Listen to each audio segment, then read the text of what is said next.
Yep, you read that right. You should not be using comparable home sales when you go out to a listing presentation. I can feel it already. We're going to have crazy people going nuts in the comments about how you have to use comps when you go out and you meet with a homeowner. I'm going to show you otherwise. Welcome to today's morning meeting. I'm Greg Luther, the one guy that meets with you every single day to help you in growing your real estate business, particularly if you're following the channel here, where you can join our morning meeting on a consistent basis. By the way, if you're not following, go ahead and follow the channel right now and ring the bell, turn on notifications. I wanted to talk to you a little bit about how to correctly price a home. Now, this is very controversial. We've been using this for years. We have thousands of agents that have been doing it all over the country, but it becomes controversial because a lot of agents, you can't teach an old dog new tricks. So if you've always done it this way, you think this is how you're supposed to price a home. You go out to the property, you take the tour, you be nice to them, you show them all your marketing stuff, you get to that pricing side and you say, okay, let's go over the comps. The only industry in the world where you think you have to justify your professional opinion. You have to show how you came up with that number. And that's not the case, because what happens is, as you start to bring out those comparables, they're thinking that one's not comparable. That one doesn't have what mine has. Well, that one's inferior because of this. Well, that one has ugly bushes. They used to sell drugs out of that house. If you think that home's comparable to mine, you don't even know anything about the market. When in reality, the number is the number. I mean, think about this for a second. I'm going to show you a better way. I want you to be somewhat open to finding a better way to getting the seller to the right price so both of you can win. I think that's worth you learning. Do you agree? But let's imagine for a minute you are trading in your car. You go to the dealership, and they test drive it, and then they come in, they talk to you about it, and they say, okay, we're going to go get all the research together. I'll be right back. So he comes back, and he's got all these comps here. See, you have a 2020 Dodge Durango. So what we did is we pulled the last 3 Dodge Durangos that we've purchased here. This one we purchased for $38,000. This one we purchased for $38,500. You're like, see that? It doesn't even have the aluminum rims. And look at the mileage on that. Mine has brand new tires on. These aren't even comparable. I'm worth at least $3,000 more. They don't show you comps. It's worth what it's worth. Anything that they show you is for you to become combative and to not be in a friendly environment, to not be on the same side of the fence together. The only possible outcome, if they brought you printouts, is for you to say, those aren't comparable, which means you're contesting the value, and you're supposed to, because you're the owner, right? You're supposed to try to get as much as you possibly can. So here's a cool little technique you can use when you go out to the home. You go out there, you do your normal routine, you take a look at the home, you give all your marketing tools, all the things that you do, and then you talk about price, and here's what you say. Your home is worth $550,000. I'd anticipate getting every penny of that. That's your pricing talk. That's how you handle it. Now, keep in mind, you've got the comps in your bag. I'm not saying don't take comps. I'm not saying don't price it based off of comps. I'm not saying do anything different other than don't show it to them unless you absolutely have to. You're still pricing it the same way. You're still ethical. You're still honest. Hell, you can still have them sign the comps at the end of the meeting if you want to, but you don't show them how you came to the number. You're the pro. Your home's worth $550,000. Now, let's say they say, well, we wouldn't sell it all if we don't get 600. Does that sound normal, by the way? Does that happen every single time you meet a seller? They want more originally. They're going to want more than what you believe the home is worth. 100% of the time, that's the case. So what do you do then? Bring it out to show them how you came to that number? They're already fighting you.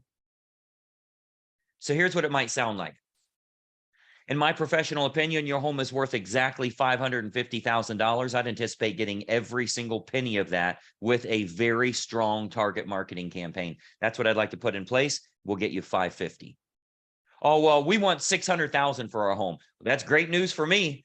I work on commission. I want to sell it for $2 million. You're going to have to talk me down. Unfortunately, I've got some comparable sales in my bag here, and the very best we came to is 550. I'm hoping you have some empirical data that we can utilize to get us to that 600, because I work on commission. That's what I want to sell it for. Now, what happens is, if I'm as good as I say I am, hell, I could trick somebody into paying 600. You've got a gorgeous home here. I really think I could get you 600. The problem is we have to have some empirical evidence that I can take to the appraiser to justify that price, because even if the seller agrees and the buyer agrees, we have to make sure we can get them to that price. And as we talked about when we initially started the education process of this meeting here, the typical buyer, 100% of them are going to require an appraisal, right? If they're rich and they're paying cash, they're rich for a reason, they're not overpaying. It's going to say all cash offer must appraise at contract price. So regardless if they're cash or their contract or cash or financing,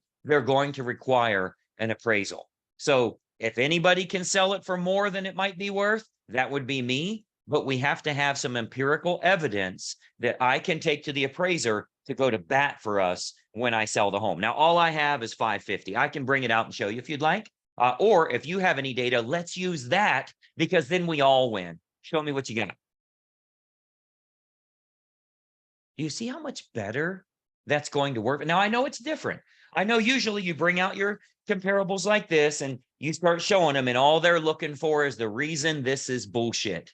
That's all they're looking for. You cannot get, oh, really? That's the comps? Okay, great. Well, whatever you say, Greg.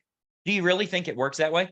Oh, I thought my home was worth 600, but with what you're showing me, it's only 550. Let's do 550. Do you really think it works that way? The only thing you can do is alienate your customer, your client, by showing them how you came to that number. Here's the number. If they then say, I want more than that, that's great news for me. I work on commission. I want to sell it for 2 million. You got to talk me down. Unfortunately, we have to have empirical evidence that I can take to the appraiser for us. And of course, if you're using my bulletproof presentation, I know if you're an Inner Circle coaching member, you are using our bulletproof presentation. You've already addressed the whole appraisal issue, cash offers, because you don't want to get to that point and you say, well, everybody around here pays cash. Cash people are still going to get an appraisal. We're not in COVID times anymore. The government is not printing money to give to everyone. They're going to make a good move with their money. I'm a cash buyer. Greg Luther, I buy homes all over the country. I still get appraisals. And we do this every single month. I still get appraisals as a 100% cash buyer. So it's very important you educate them the right way. You get to this pricing point and you simply state the value. No different, like, when the doctor comes in, asks about your symptoms, and then goes in the other room and comes back, he's over there checking WebMD. What is the best antibiotic for, like, that's what he's literally, he's not coming in and saying, well, based on what I printed on the internet here, it looks like the best antibiotic I'm going to prescribe you here. This is why. It's not what he does. Here's what you need. So that is what you should be doing. If you're going to be the professional, this is the way for you to handle it. Now, again, price them the same way. Still use comparable sales. Print them off, but keep them in your bag. Well, all I'm saying is don't show them how you came to that number at first until we get to 550 is what it's actually worth. They agree with that. They agree to sell at that. Now, you're welcome to say, by the way, my broker requires that I kind of show you how we came to these numbers. I'd like to go ahead and show you. You can still show it. You can have them sign the damn thing if you want to. But your job is to get them to an accurate value. Your job is not to put up red flags and cause problems where they grab it and they start looking at it to see why their home is superior. That is not how we come to pricing on a home. That's how they negotiate against the salesperson to get more for their house. Because they think if they can get you to agree, that means the market will agree, right? Well, hell, I'll list it for $7 million. How's that? We ain't selling.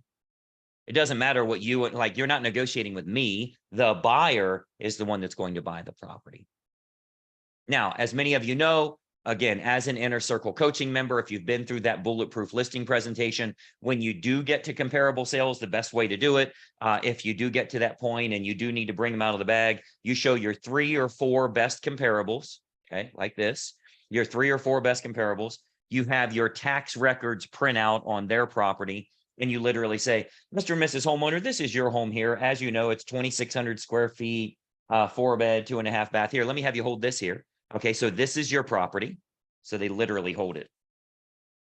You would then spread them out. This is the one right down the road here. It's a little inferior. It's only 2,400 square feet and it's a 3-bedroom.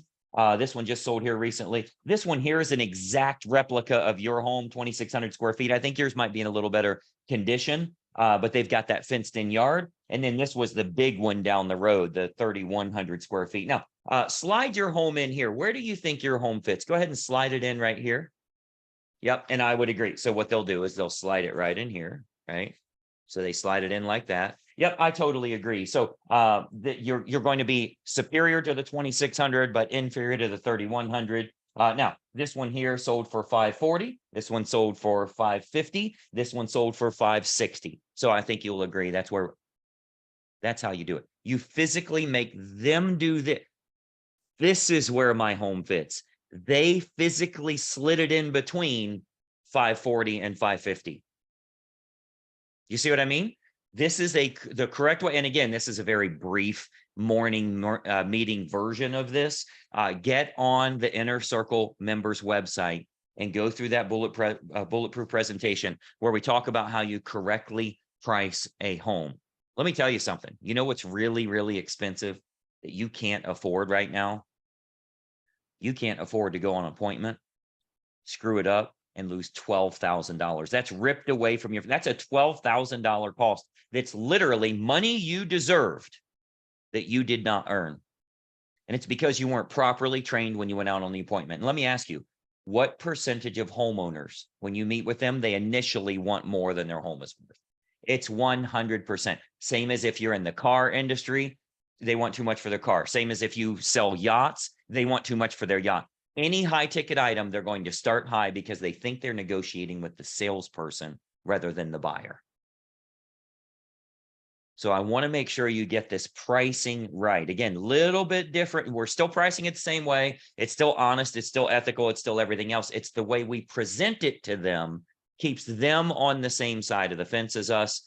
Doesn't say, you know, where most agents mess up is your home's worth $550. Then they say, well, we won't sell unless we can get 600. Well, I see what you mean, Mr. Sell. You know, the problem is, you know, with the comparables, do you feel where that just went wrong?